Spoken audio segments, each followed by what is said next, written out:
She's just become a parody. I just find her so hilarious. Like, if you sat down to write the character of a woman who's thrown the royal family under the bus, accused them of racism, you've taken the title but you don't want any of the responsibility, and you swan off to California and make rainbow fruit platters. I mean, she's just a joke.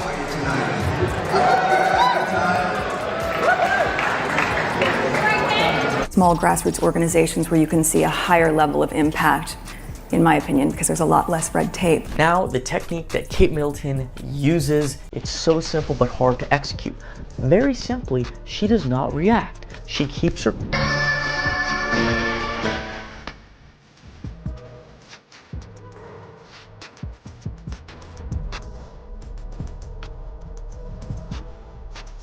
Royal drama crashed right into Hollywood when Meghan Markle found herself loudly booed and even scolded after showing up uninvited at the HBO Max Emmy nominee celebration.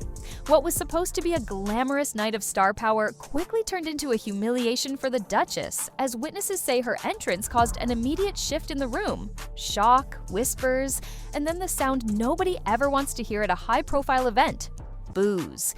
For someone banking on a Hollywood comeback, the moment was nothing short of brutal. And the story doesn't stop there, because the tea only gets hotter from here, leading to a twist you won't believe. Stay tuned until the end so you don't miss a single detail of this unfolding Hollywood drama.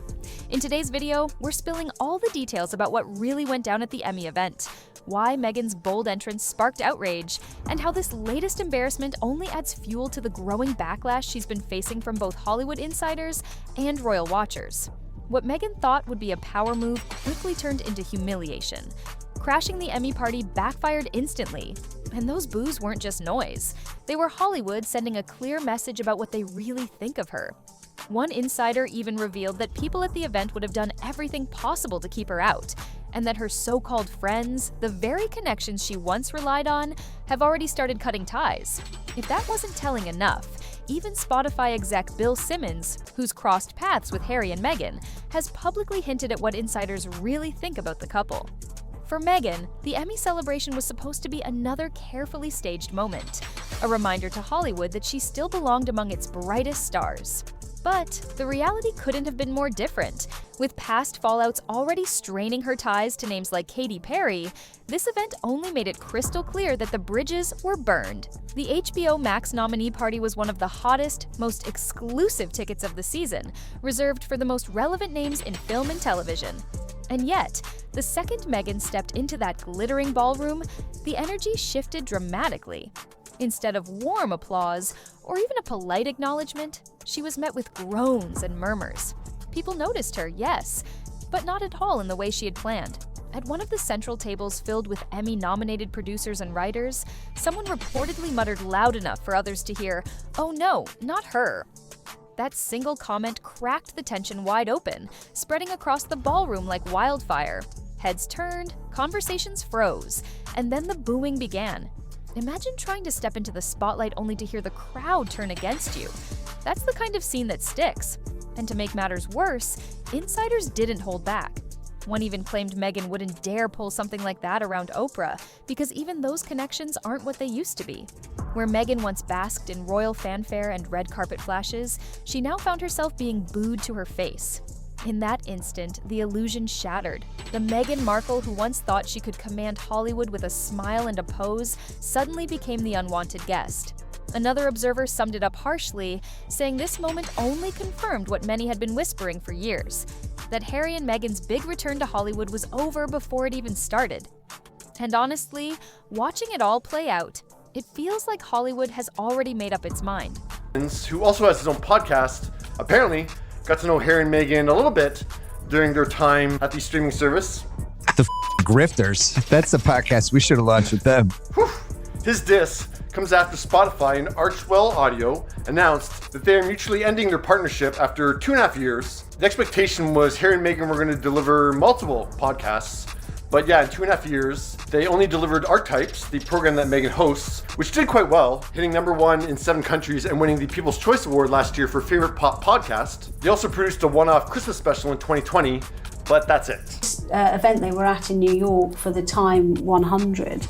There's a really interesting video doing the rounds on social media which shows their car pulling up to the event venue, and Meghan is on the side nearest to the photographers, who I presume are kind of, paparazzi or news photographers and videographers, and Harry's on the far side of the car, and he comes round and kind of tries to chivalrously put his hand on his arm, and she kind of literally swerves him and goes to very obviously greet the person that they're meeting with a big bear hug.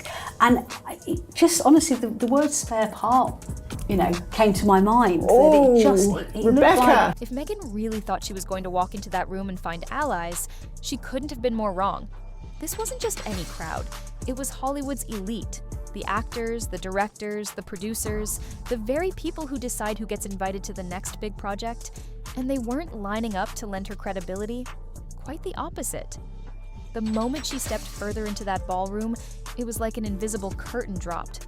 She wasn't welcomed, she was shut out. One source put it bluntly: Meghan's basically a crossout in Hollywood now. The so-called grade A crowd has decided she's done. And honestly, you could feel that energy in the room. Witnesses say Zendaya, who had been laughing with a group of stylists, suddenly spotted Meghan from across the way, and in a move almost too perfect to be coincidence, she turned immediately, pulled her assistant into a deep conversation, and completely cut Meghan out of the moment. Smooth, but savage. And it didn't stop there. Pedro Pascal, one of the most in-demand stars of the night, apparently excused himself right in the middle of laughing with his group the second Meghan got too close. He slipped straight toward the bar, like he couldn't risk even being photographed near her. Even the stylists and journalists, the very people usually begging for a quote or a quick snap, were deliberately looking away, as if avoiding eye contact would save them from being dragged into her orbit. That kind of rejection? It stings. It said it all when one Paramount executive, someone's father at the event, wouldn't even entertain the idea of dealing with Meghan. That's how far she's fallen. Another insider whispered later that it wasn't random, it was strategic. No one wanted a photo with her, no one wanted their name tied to hers. And in Hollywood, association is everything. It's like currency. Meghan's stock has tanked hard. Let's be real, this wasn't Meghan Markle, the starlet of Suits. It wasn't Meghan, the Duchess in a tiara. This was Meghan, the unwanted guest, and Hollywood made sure she felt it. Her presence wasn't treated like an asset, but a liability. Even her closest ties aren't what they used to be. Her relationships with Oprah and Gayle King, once her strongest allies, no longer carry the same shine. And that, in itself, is telling.